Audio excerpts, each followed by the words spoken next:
Assalamualaikum anak-anak. Ketemu lagi sama Ibu. Bagaimana kabar kalian hari ini? Semoga kalian semua berada dalam lindungan Allah SWT ya, dan dalam keadaan sehat-sehat walafiat.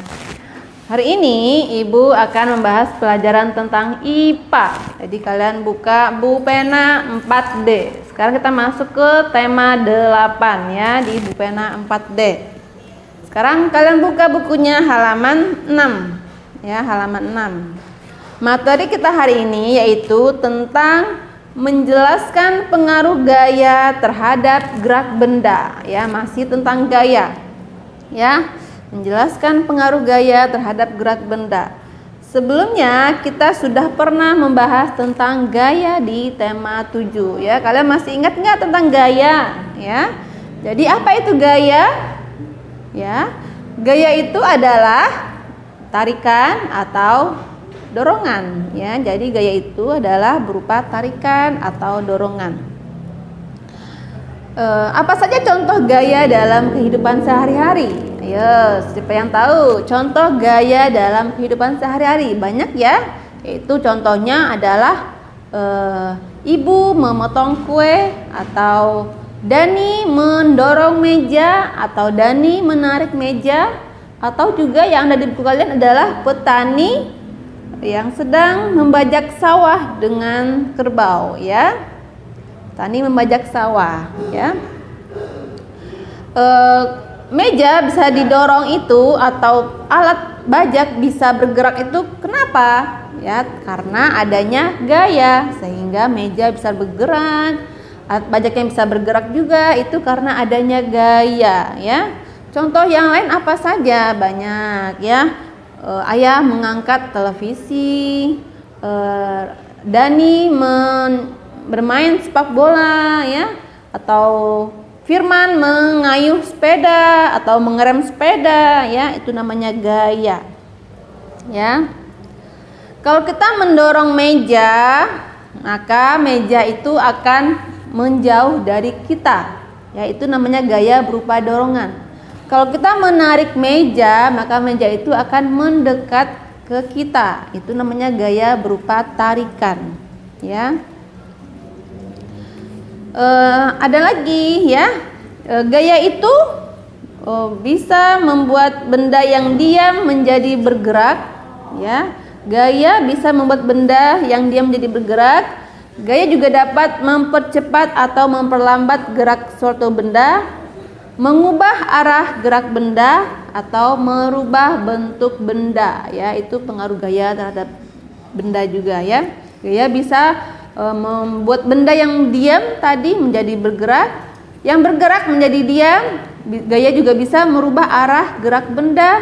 Gaya juga bisa merubah bentuk benda ya. Nah, sekarang tugas kalian ada di halaman 7 ya, halaman 7. Kalian kerjakan soalnya ya, dan langsung saja kalian jawab pertanyaannya ya. Tidak usah membuat soal, langsung menjawab pertanyaannya. Cara menjawab pertanyaannya adalah misalnya kalian tulis nomor 1 ya.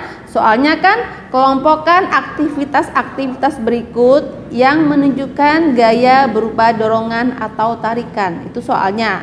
Nah, kalian jawab, langsung kalian jawab. Soal nomor 1. Gaya berupa dorongan adalah, misalnya jawabannya, misal ya, contohnya A. Kalian tulis apa aktivitasnya? Misalnya A adalah mengayuh sepeda. Apalagi jawabannya B. Apa aktivitasnya? C. Apa aktivitasnya? Itu contoh ya, kalian kelompokkan. Nah, sekarang yang kedua, yang bagian di bawahnya lagi adalah gaya berupa tarikan. Apa saja gaya berupa tarikan? Misalnya adalah I. Apa aktivitasnya? Atau O. Apa aktivitasnya? Itu ya cara menjawab soal nomor 1. Paham? Ya, kalian tulis aktivitasnya. Dan nomor 2 juga, nomor 2 itu kalian tulis soalnya ya. Dan nomor 3 langsung dijawab saja ya. Gaya apa yang digunakan? Misalnya gaya apa yang digunakan? Gambar A itu adalah gaya apa? Gaya magnet atau gaya gesek atau apa ya. Kalian tulis jawabannya yang A. Dan yang B juga gaya apa yang digunakan? Misalnya gaya magnet atau gaya apa ya? Kalian tulis jawabannya. Itu soalnya ya. Nah, sekarang kita bahas lagi materi selanjutnya. Kalian buka lagi bukunya halaman 12. Buka halaman 12 ya. Masih tentang gaya ya. Sekarang kita bahas tentang pengaruh gaya otot ya. Sekarang pengaruh gaya otot terhadap gerak benda ya. Sekarang gaya otot lagi kita bahas ya.